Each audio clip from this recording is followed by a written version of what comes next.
मुस्लिम नौजवानों को खुद मैं उनसे अपील करूंगा और उनके सरपरस्तों, उनके गार्जियन से मैं दरख्वास्त करूंगा कि वो अपने नौजवानों पर नज़र रखें, निगरानी रखें कि वो आखिर किन गलत सोहबतों में रह रहे हैं और किन गलत लोगों के साथ उठ बैठ रहे हैं और वो जो है अफीम के, गांजे और चर्स के शिकार हो रहे हैं, खुद भी बर्बाद हो रहे हैं और घर वालों की भी बर्बाद कर रहे हैं और उनकी इज्जत आबरू को भी नीलाम कर रहे हैं। औरतों से भी, जो मुसलमान ख़वातीन हैं, उनसे मेरी ये अपील है कि हाथ जोड़ करके उनसे मैं दरख्वास्त करूँगा कि वो बजट गट्स वालों से कोई कर्जा वर्जा न लेवें, भूखे रह लेवें, ज़्यादा कपड़ों के बजाय कम कपड़े में अपना गुजर बसर कर लेवें, ज़्यादा बड़े पैमाने पर अपनी शादियों में खर्च ना करते हुए कुछ कम पैमाने पर खर्च करके अपनी जो है शादियाँ कर लेवें, अखराजात पूरे कर लेवें, खुशी और मना लेवें अपनी थोड़े से पैमाने पर, लेकिन बजट गट के वालों के चक्कर में बिल्कुल ना पड़ें। बिस्मिल्लाहिर्रहमानिर्रहीम।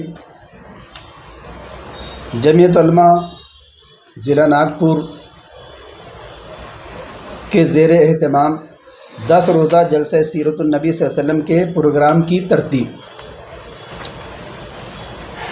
13 अक्टूबर जुमा बाद नमाज मगरिब पलौटी जाफ़रनगर नागपुर में जमीयत उलमा की तरफ से एक जलसा रखा गया है, जिसमें मुफ्ती मोहम्मद ज़ुहैर साहब कासमी ख़िताब करेंगे। ये जो जलसा सीरतुन नबी का रखा गया है, उसकी वजह यह है कि आज हमारा मुस्लिम मुआशरा रसूलुल्लाह सल्लल्लाहु अलैहि वसल्लम की सुन्नतों से, आपकी तालीमात से और कुरान और हदीस में ज़िंदगी गुजारने के क्या तरीक़े बयान किए गए हैं, उनसे दूर होता जा रहा है और जिसकी वजह से मुस्लिम मुआशरे में बहुत ख़राबियाँ फैल रही हैं। शादी ब्याह में बहुत ज़्यादा फजूल अखराजात हो रहे हैं। हमारे नौजवान दीनी तालीम से भी और दुनियावी तालीम से भी बेरग़बत होते जा रहे हैं, दूर होते जा रहे हैं और तरह तरह के खुराफात में गुटखा, खर्रा, पान और उससे बढ़ कर के आज अफ़ीम, चर्स और गांजा और न जाने कैसी कैसी नशे वाली चीज़ें जो है इस्तेमाल कर रहे हैं।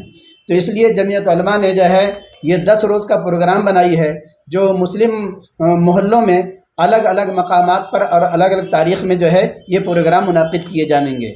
मैं ये अपने हाज़रीन और नाज़रीन के लिए ये मैं पढ़ करके सुना रहा हूँ। 14 अक्टूबर 2023 बरोज़ सनीचर बाद नमाज इशा मस्जिद अक्सा स्वागत नगर नागपुर। मुफ्ती सैयद मोहम्मद बिलाल साहब यहाँ ख़िताब करेंगे। 15 अक्टूबर इतवार बाद नमाज मगरिब मस्जिद अंसार चनकापुर खाबरखेड़ा, यहाँ मौलाना सिराज अहमद कासमी साहब ख़िताब करेंगे। 16 अक्टूबर पीर बाद नमाज इशा मानकापुर ताजनगर, मौलाना सिराज अहमद साहब ख़िताब करेंगे। 17 अक्टूबर मंगल बाद नमाज इशा मस्जिद गिट्टी खदान नागपुर में मुफ्ती सैयद सादुद्दीन साहब जो है ख़िताब करेंगे। 18 अक्टूबर बुध बाद नमाज इशा लश्करी बाग नागपुर में मौलाना रियाजुल्लाह कासमी साहब ख़िताब करेंगे। 19 अक्टूबर जुमेरात बाद नमाज मगरिब भानखेड़ा मोमिनपुरा नागपुर में मुफ्ती सैयद सादुद्दीन साहब ख़िताब करेंगे। 20 अक्टूबर जुमा बाद नमाज इशा मस्जिद अल कुरैश गड्डी गोदाम नागपुर में मुफ्ती मोहम्मद इमरान कासमी साहब ख़िताब करेंगे। 20 अक्टूबर जुमा बाद नमाज इशा सरवरी मस्जिद हबीब नगर टेका नागपुर में मौलाना मोहम्मद हाशिम साहब ख़िताब करेंगे। 21 अक्टूबर सनीचर बाद नमाज मगरिब मस्जिद खादिम अमन नगर माजरा नागपुर में मौलाना सिराज अहमद साहब का ख़िताब होगा। 22 अक्टूबर इतवार बाद नमाज मगरिब बर्डे लेआउट नागपुर मौलाना सिराज अहमद कासमी साहब ख़िताब करेंगे। 22 अक्टूबर इतवार बाद नमाज इशा हसन बाग नागपुर मुफ्ती मोहम्मद इमरान साहब कासमी। 24 अक्टूबर मंगल बाद नमाज मगरिब मस्जिद कमर कॉलोनी नागपुर में मौलाना अब्दुल मोमिन साहब का ख़िताब होगा। और फिर इन सब खिताबात के बाद 25 अक्टूबर को एक जलसे आम नूरानी ग्राउंड अंसार नगर नागपुर में रखा गया है, जिसमें जमीयत उलमा महाराष्ट्र के सदर हज़रत मौलाना नदीम सिद्दीकी साहब तशरीफ़ लाएंगे। मुफ्ती मोहम्मद रोशन शाह साहब कासमी जो जमीयत उलमा विदर्भ के जनरल सेक्रेटरी हैं, वो तशरीफ़ लाएंगे और दारुल उलूम देवबंद के मुबल्लिग हज़रत मौलाना मुफ्ती मोहम्मद इरफान साहब कासमी तशरीफ़ लाएंगे, जो आवाम से ख़िताब करेंगे। मेरी जो है मुस्लिम आवाम से दरख्वास्त है कि वो बड़ी तादाद के अंदर इन प्रोग्राम में शरीक हों और उलमा के बयानात से जो है फ़ायदा उठावें और अपने घरों को और अपने मुआशरे को और अपने मोहल्ले को इस्लामी तालीमात से मुनव्वर और रोशन फरमाएं। इसमें मेन टॉपिक क्या रहेगा, क्या मकसद क्या है ये प्रोग्राम कराने का? इस प्रोग्राम के कराने का मकसद ये है कि हमारे मुस्लिम नौजवान दीनी तालीम से आगाह हों और किस तरीक़े से एक मुसलमान को, एक मोमिन को साफ़ सुथरी ज़िंदगी गुजारनी चाहिए, वो साफ़ सुथरी ज़िंदगी, पाक साफ़ ज़िंदगी गुजारे। जुए से, सट्टे से, अफ़ीम, गांजा, चरस और जो लोग आज सूदी कारोबार में मुब्तला हो गए हैं, बचत गट में मुस्लिम ख़वातीन और ख़ास तौर से नुज़ूल और सलम के एरिए में और मुस्लिम घनी आबादियों में रहने वाली जो ख़वातीन हैं, ये बचत गट के फितने में और ख़राबी में बहुत मुब्तला हो गई हैं। बच्ची की शादी करने के लिए या अक़ीक़ा करने के लिए या 40वां और चिल्ला छट्ठी करने के लिए जो है बचत गट वालों से जो है 10-20 हज़ार रुपये ले लेते हैं और उसकी दुगनी तीगुनी रकम उनको भरनी पड़ रही है। और बहुत से लोगों को तो इज़्ज़त आबरू का भी सौदा करना पड़ रहा है और कुछ लोगों के बारे में तो ऐसी खबर कि उनको जान की भी बन पड़ती है। सादगी से करें। निकाह सबसे बाबरकत है जो कम से कम खर्च वाला हो।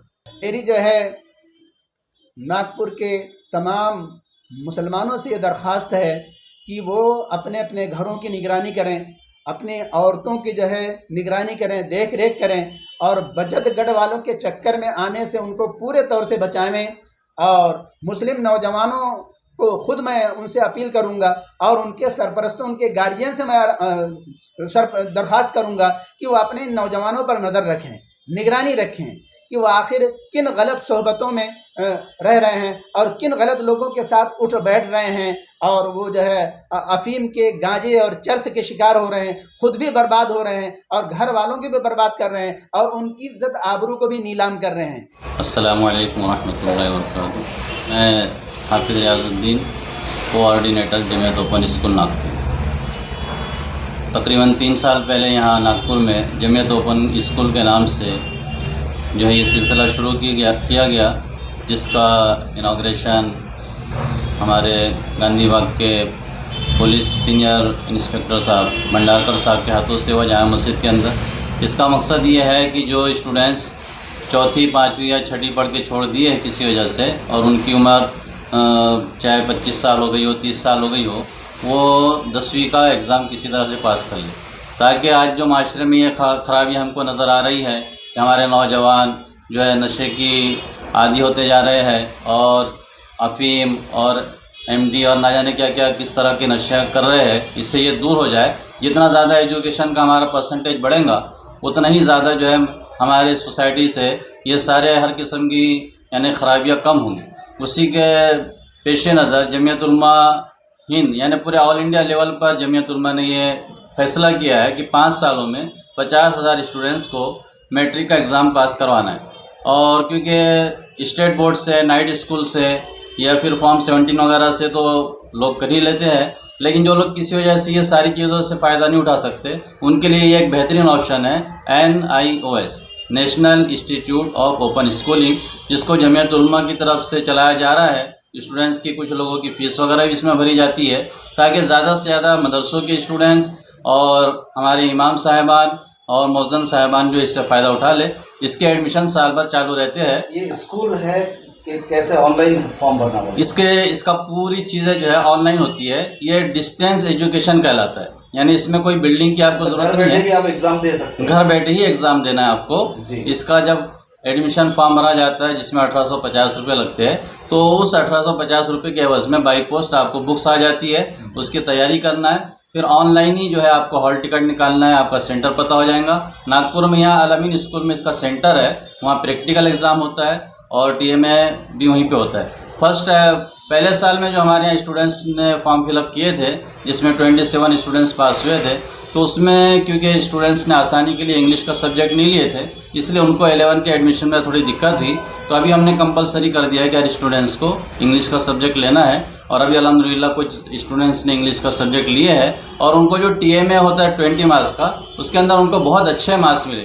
किसी को 18 मार्क्स मिले, किसी को 16 मार्क्स मिले। इसलिए अगर से सिर्फ 15-17 मार्क्स अगर से और ले लेंगे थ्योरी एग्ज़ाम में तो उनका इंग्लिश भी सब्जेक्ट क्लियर हो जाएगा और आगे वो अगर से अपनी पढ़ाई को जारी रखना चाहते हैं, मेडिकल के लाइन से कहो या इंजीनियरिंग के लाइन से कहो, तो इसके ज़रिए से कर सकते हैं। क्योंकि ये स्टेट बोर्ड से भी जो है ज़्यादा मतलब इसकी वैल्यू है, क्योंकि ये सीबीएसई पैटर्न का सर्टिफिकेट होता है, इसलिए सारी जगह ये जहाँ जहाँ रजिस्ट्री का सर्टिफिकेट लगता है ये सर्टिफिकेट बहुत काम में आता है, इसलिए ज़्यादा से ज़्यादा लोगों को इससे फ़ायदा उठाना चाहिए। इसमें सिर्फ मैट्रिक वाले मतलब जिनको 10वीं पास करना है वही एग्जाम दे सकते हैं या और भी दे सकते हैं कोई? यहाँ नागपुर में असल में उर्दू मीडियम का जो है सेंटर जो है हमारे अलमीन स्कूल में वो 10 तक है। अगर से किसी को 12th देना है तो फिर वो उनको पूना आजम कैंपस से भरना पड़ेगा। अदरवाइज अगर से किसी को इंग्लिश मीडियम और हिंदी मीडियम से करना है 12 तो यहाँ नागपुर में हो जाएगा वो, लेकिन उर्दू मीडियम का सिर्फ 10 तक ही है। आपके पास एडमिशन लेना है तो उर्दू मीडियम है या हमारे यहाँ कोई से भी मीडियम के स्टूडेंट्स ले सकते हैं। कोई भी ले सकते हैं? अभी तक का जो एग्ज़ाम दिए तो कुछ स्टूडेंट्स हमारे पास हिंदी मीडियम के, कुछ इंग्लिश मीडियम के और इसमें कुछ गर्ल्स भी है। और ये only for not only for Muslims, ये सभी लोगों के वास्ते है। जो लोग भी इससे फ़ायदा उठाना चाहे सभी लोग इससे फ़ायदा उठा सकते हैं। आपसे अगर मिलना रहा, मुलाकात करना रहा या एडमिशन करवाना रहा तो एड्रेस? ये मोइनपुरे का जो हमारा ऑफिस है जमीयत उलमा का, जामा मस्जिद के कॉम्प्लेक्स में फर्स्ट फ्लोर पर, तो ये 5 बजे से लेकर समझ लीजिए 2 घंटे तक का ये रहता है यहाँ पे। तो उसमें फ़ोन से कांटेक्ट करके आ सकते हैं। तो ये जो ऑनलाइन जितनी भी इसके फॉर्मेलिटीज़ है वो हम free of charge Jamiat Ulama की जानिब से करते हैं इसमें।